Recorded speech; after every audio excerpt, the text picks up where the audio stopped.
Sometimes a real bad character sailed into big city port, but on the day I'm remembering, no one suspected trouble.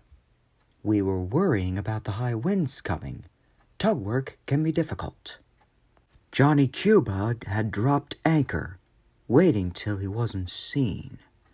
And Johnny Cuba's idea of a business pal was like himself, a gangster. Zebedee was out, as he'd been told, looking for ships or steamers, even fishing boats that might need a tow, anything that might please Captain Zero.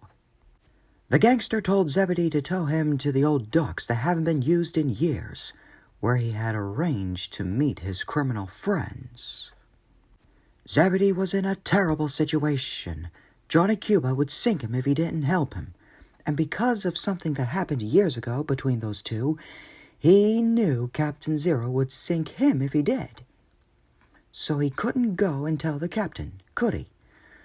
While Zebedee was trying to work this out, he saw the two star switchers out in the bay, struggling with Scuttlebutt Pete.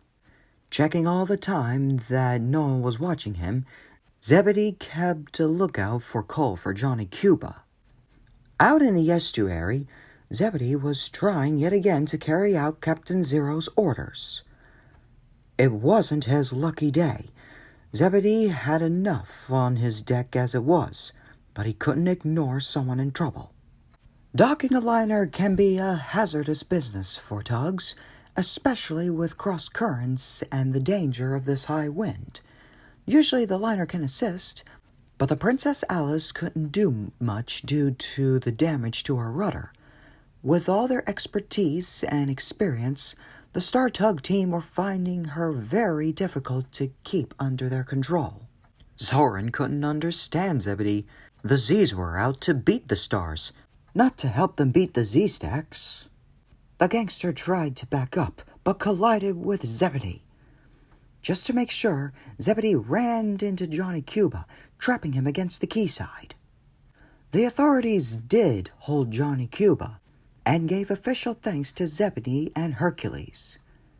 As 10 Cents and Sunshine set out on their last job of the day, the wind dropped completely.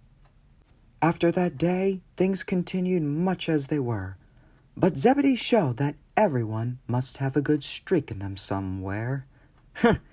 Even Z-Stacks. Later that morning, Zebedee joined the other Z-Stacks at the Zero Pier to hear their orders for the day. Out on the estuary, 10 Cents and Sunshine delivered their fuel to Lily Lightship.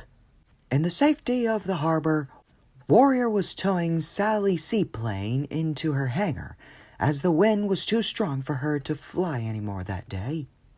Near the rocky shore, Zebedee slowed down and looked out to sea.